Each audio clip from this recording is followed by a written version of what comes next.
স্থানীয় সরকার নির্বাচনে সবখানে একক প্রার্থী দিবে এনসিপি। ঘোষণা হতে পারে 10 মে। এনসিপির মুখ্য সংগঠক সার্জিস আলম এটি নিশ্চিত করেছেন। পশ্চিমবঙ্গে বিজেপির জয়ে ভবিষ্যতে দুদেশের সম্পর্ক নিয়ে শঙ্কা প্রকাশ করেছেন মুখপাত্র আসিফ মাহমুদ। অন্যদিকে শাপলা গণহত্যার মাস্টারমাইন্ডের বিচারের আওতায় আনার দাবি জানিয়েছেন এনসিপির সদস্য সচিব আক্তার হোসেন। মঙ্গলবার বিকেলে রাজধানীর বাংলা মোটরে এনসিপির কেন্দ্রীয় কার্যালয়ে তারা একথা বলেন।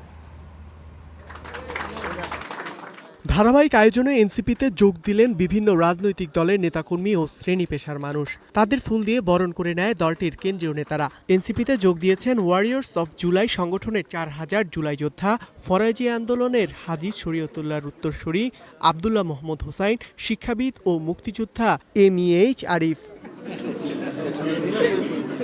এ সময় দলে যোগদানকৃতরা বলেন, জুলাইয়ের আকাঙ্ক্ষা পূরণ না হওয়াতেই রাজনীতিতে নাম লেখাতে বাধ্য হচ্ছেন তারা।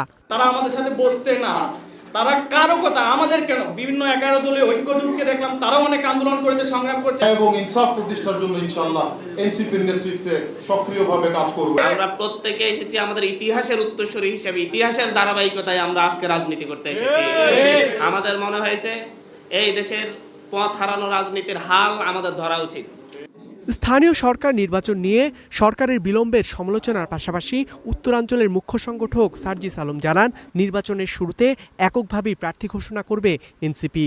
আমরা এখন এককভাবে প্রত্যেকটি জায়গায় স্থানীয় নির্বাচনে এনসিপির প্রার্থী আমরা ঘোষণা করব। পরবর্তীতে যদি দেশের স্বার্থে, জনগণের স্বার্থে, দীর্ঘমেয়াদী কল্যাণের স্বার্থে আমাদের কোনো স্থানীয় নির্বাচনে জোট করতে হয়, সেটা তখনকার সিদ্ধান্ত। আসিফ মাহমুদ বলেন, বাংলাদেশ নিয়ে পশ্চিমবঙ্গ থেকে বাজে মন্তব্য আসছে, যা আগে ছিল না। বাংলাদেশের অভ্যন্তরীণ বিষয় দেশের রাজনৈতিক দলগুলোই নির্ধারণ করবে বলে জানান তিনি। উগ্রপন্থীরা সেখানে ক্ষমতায় আসছে, আগামীতে আমাদের সম্পর্ক কেমন হবে কিংবা পরিস্থিতি কীরকম হবে এটা নিয়ে এক ধরনের শঙ্কা আছে। পরে বিকেলে 2013 সালে শাপলা চত্বরের গণহত্যা নিয়ে আলোচনা সভার আয়োজন করে এনসিপি। তুলে ধরা হয় হাসিনা নেতৃত্বাধীন আওয়ামী লীগ সরকারের নির্মমতার বিষয়ও।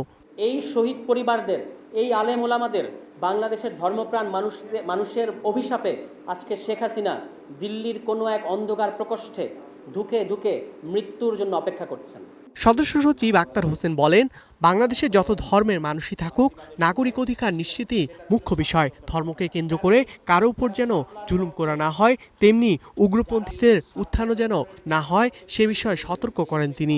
শাপলা গণহত্যার যারা মাস্টারমাইন্ড ছিল তাদেরকে অবশ্যই বিচারের আওতায় নিয়ে আসতে হবে। এ সময় দিল্লির দাসত্ব না করে জন আকাঙ্ক্ষা পূরণে সার্বভৌমত্ব রক্ষায় কাজ চালিয়ে যাওয়ার তাগিদ দেন এনসিপির শীর্ষ নেতারা। ধ্রুব ইকরামুল, স্টার নিউজ, ঢাকা।